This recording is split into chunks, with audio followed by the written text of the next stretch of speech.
came shortly after. Preliminary information we can share at this time is that there was an issue with overcrowding at the Play Bar inside and out. The fire marshal was notified and responded with other members of the Division of Fire. Upon their arrival, they pushed the crowd outside when shortly after an altercation took place. A short time after, gunshots rang out and the crowd began running. Within a minute of being dispatched, Division of Police personnel assigned to the Brown Special Event Detail responded to the area. Most of them had been dealing with large crowds in the warehouse district area. Fire and police rendered aid to 5 individuals on scene.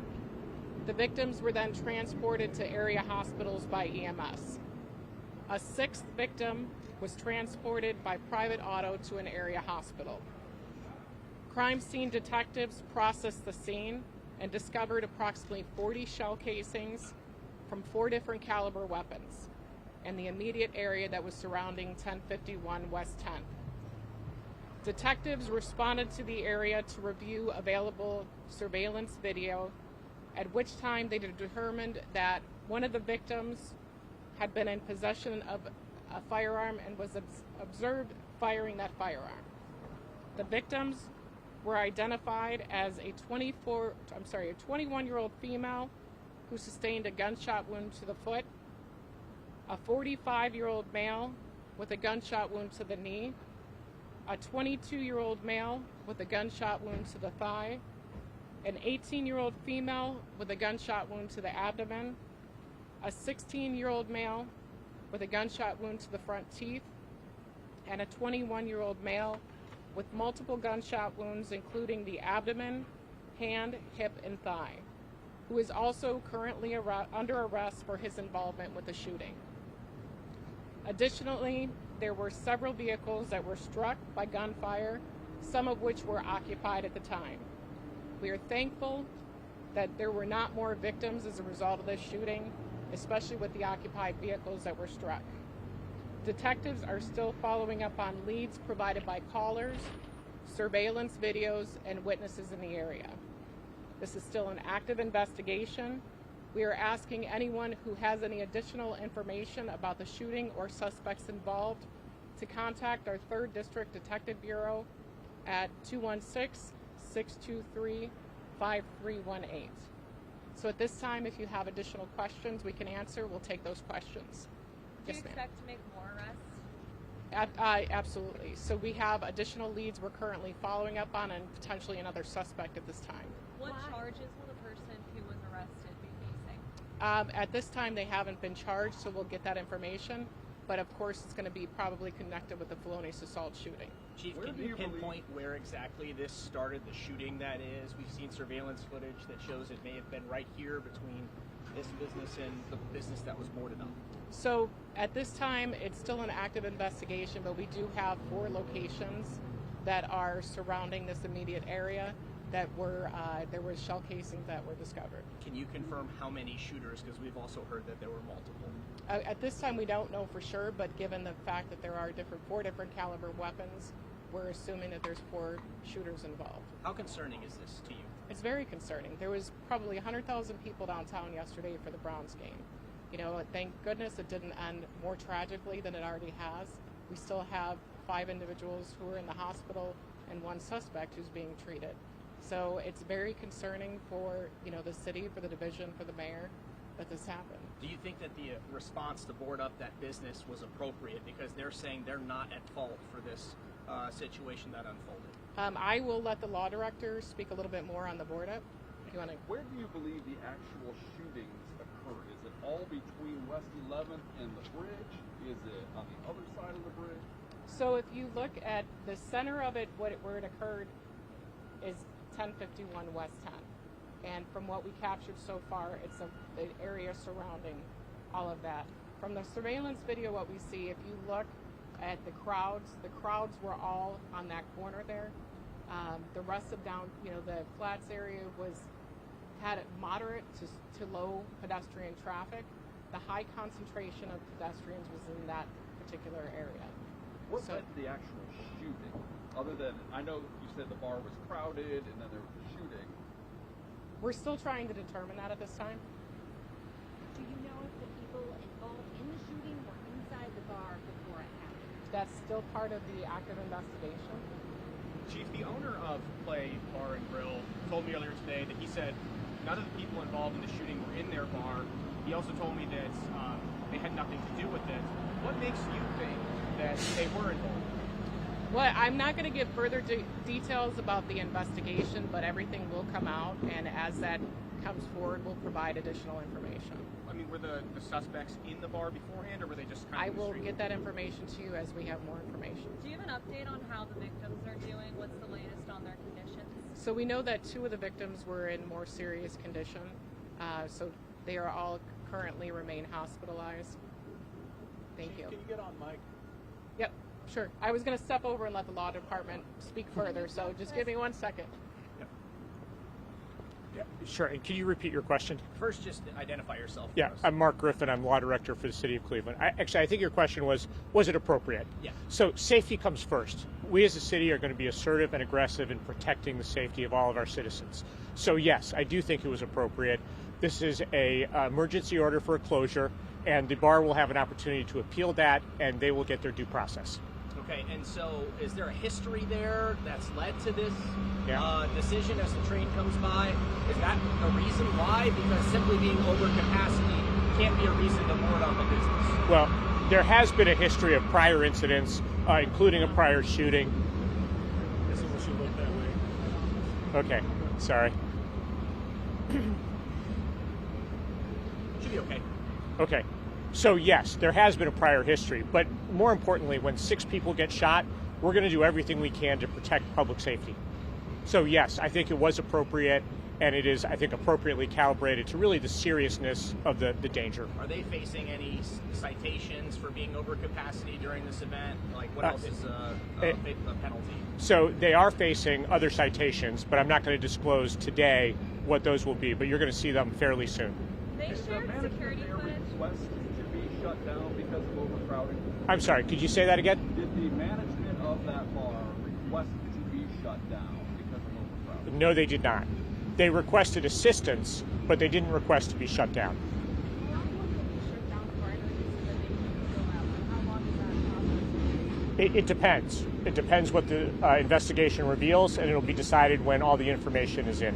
Is it possible that maybe you can shut down for good, or is there a chance of them reopening? I don't want to speculate, so I'll just leave it at that. Well, you had that our report. first Was says this that this the was report? racially motivated. How would you respond to that? I can jump in. Wayne Drummond, Director of Public Safety. Race has nothing to do with this. It's all about safety. Our response from the Law Department or Division of Police is all about safety, and that's why we acted the way we did. Can you talk a bit about response time? The security said that it took about 8 minutes. I know a lot of PD were already assigned to the special event. How long was response time? So within the officers arrived within a minute of receiving the radio broadcast, and I think there was about 3 minutes before it was broadcast. So between the time of the call for service to them getting here was 3 to 4 minutes. What about the call for crowd control? Was that before the shots fired call? So I know that fire personnel responded down and were on scene when the shooting actually occurred. So they were already down here for that. Some people we talked to today have criticized what they see as a lack of police presence in the flats, especially the 4 o'clock following. So I can tell you that the officers were dealing with the out of the Browns game. They were directing traffic, the large crowds, and we also had some issues in the warehouse district where they were up there dealing with large crowds in the warehouse district. So a lot of our resources were spread out throughout the city, but we had a high concentration of officers in the warehouse district at that time for another incident that had just occurred. Did you have enough officers on duty in this area at that time? Each event we reevaluate our staffing.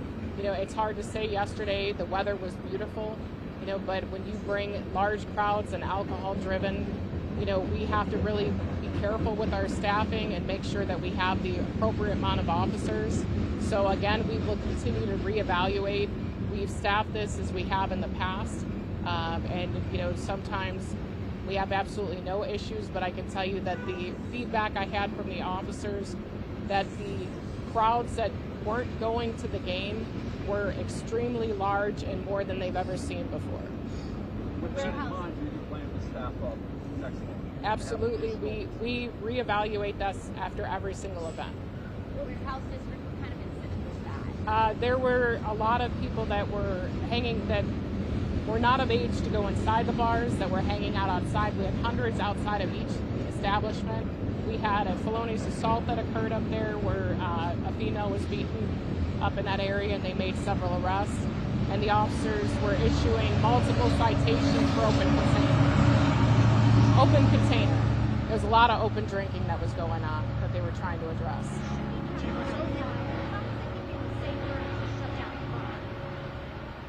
The biggest thing we worry about is anything that causes the potential for public safety. We know that the high concentration of what happened was around this establishment. So the decision was made to close down the bar to reevaluate public safety. Based on what you've seen, do you believe shots were being fired from vehicles or from people who were outside of vehicles? I don't have any information that any of the shooters were inside of a vehicle. I can say that. I believe that they were all on foot. What about the people that were injured? Were they all on foot as well? Yes. None of them were in vehicles? No. Do you have any idea of the 6 who were shot, minus the one who's a suspect, how many of those people may have been innocent bystanders? At this time, I don't have that information. Until we continue with our reviews, then I should have more additional information for you. Chief, can you talk about the plan moving forward, please? This is the first Browns game of the year. I mean, obviously, there's going to be lots and lots of people frequenting this area, other areas across the city. They're probably worried that this could happen at any time. What's the plan? I can tell you public safety is always our priority. We want people to come down and enjoy these games and not have to worry about these type of incidents. And, if it takes a closure of a bar or something else that helps establish that, then the city's going to do what it needs to do. But our ultimate goal is public safety and, reevaluating our plans, making sure that we have our staff appropriately in each location. If you look at it, a lot of our the visitors were up outside of the flats, and that's where the officers were concentrated the heaviest. But we reevaluate, we move, and this is going to be another reevaluation. Go ahead. I saw a drone take off here earlier today at about 12:45. Obviously, you got cars walking through here, reporters, bar employees. Crime scene tape's gone. The shell casings are gone. What evidence did you hope to find using a drone? So I can tell you that it got dark quick. So we always come back the next day to reevaluate to see if there's something you missed. Is there a firearm that was dropped? Is there something that is at risk for the public to be locating? So we had the officers out here, again, canvassing the area for any firearms that might have been dropped. I mean, if you were worried that there were guns here, why did you take the crime scene tape down? Well, we don't know. It's just looking at it again. It's just taking another set of eyes to look at it. The officers canvassed the area. They were out here till after midnight last night, looking and seeing everything, but we always take another look. It's just, you don't know if you missed something, so it's just doing our due diligence. Behind me, there's a shattered window. Came out here, there was a part of a shell casing sitting on this manhole. What did this scene look like at 6:15, 6:20 yesterday afternoon? It was chaotic.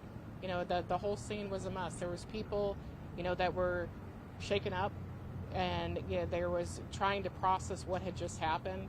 People are just trying to, go home, enjoy the beautiful weather after the Browns game. So it's a lot of confusion, and there was a lot of chaos.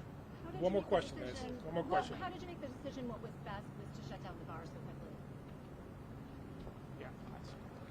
So the answer is it was decided based upon the need for safety and protecting the public. Mark, tell us about this emergency order for closure. What is this? Is this a mandate from the mayor's office? Is this a court document? Does a judge sign off on this? Yeah, last one. So as an emergency order, it can be issued by any officer of the city of Cleveland. And so we did that collectively to protect the safety. And again, there will be an opportunity for them to ask for a review. Why should people Thanks, feel Ed. safe Any coming other to questions? the Guys, flats? just send them to the police PIO email. Just one Thanks. more. No, Why should people feel safe coming to the flats? Two more already in. Thank you, guys. Thank you. Appreciate it.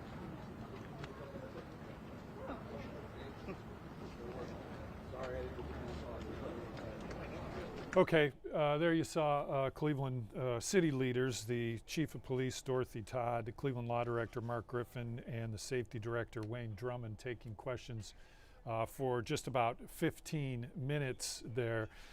Interesting to note a couple of things here.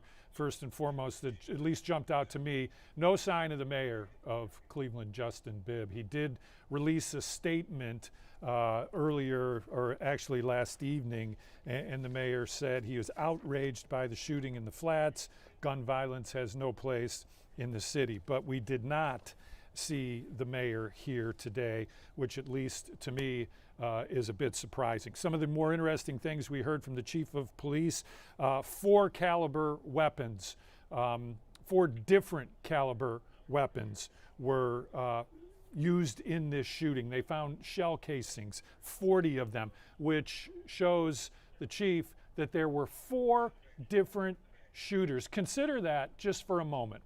Consider that with all those people down in the Flats and 4 different people in 4 distinct locations, because that's what the chief said. They were in 4 distinct locations where they found shell casings, all shooting at each other. Consider first and foremost just how irresponsible that is. The lack of humanity involved, as a matter of fact, to just start shooting when all of those people are downtown at a football game, after a football game, just trying to enjoy their day. They are unbelievably lucky that this was not a mass casualty event that we saw.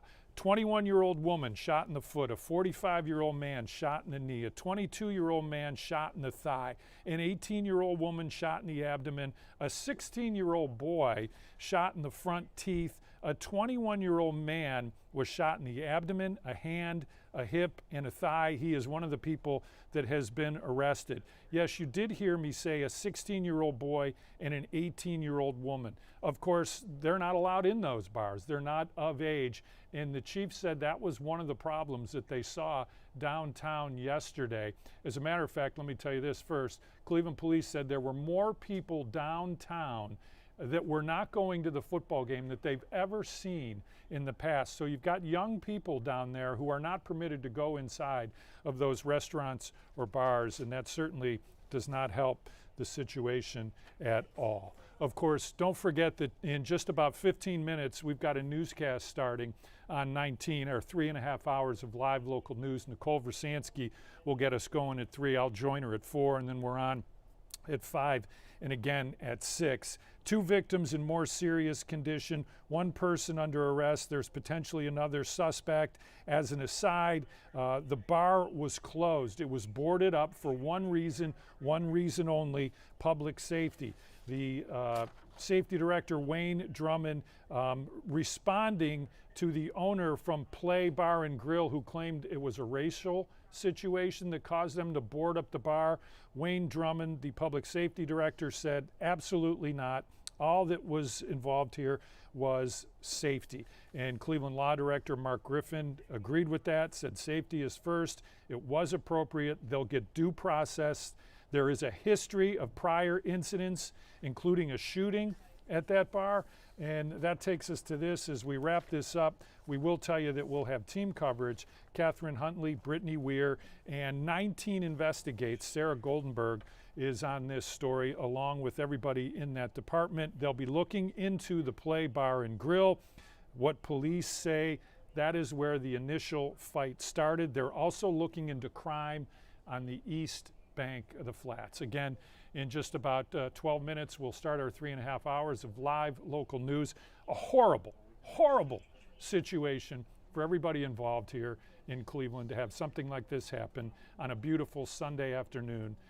And we're just lucky that 6 people were hurt, but nobody was killed, and there weren't more people hurt and injured.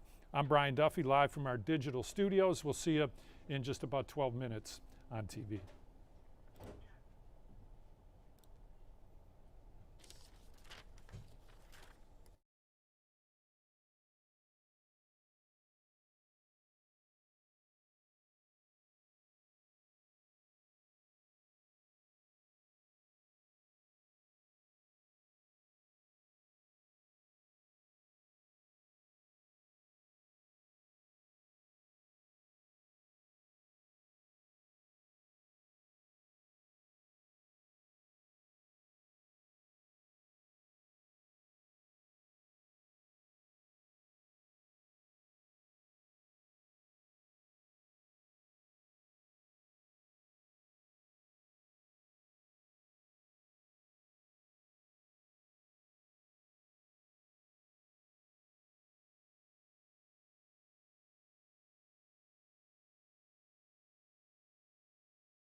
Gotcha.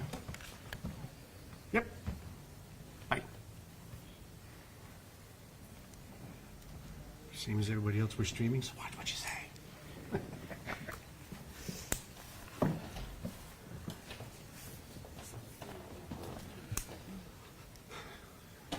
So when she comes in, where does she come in from?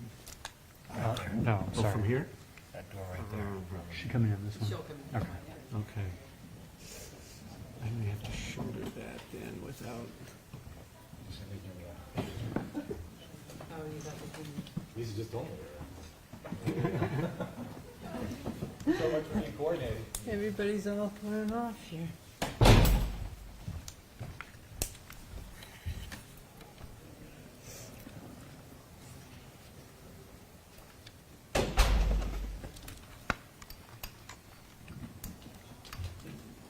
See what I can get out. Do you have enough room if I scoot all the way back like this? Yeah, it should be all right.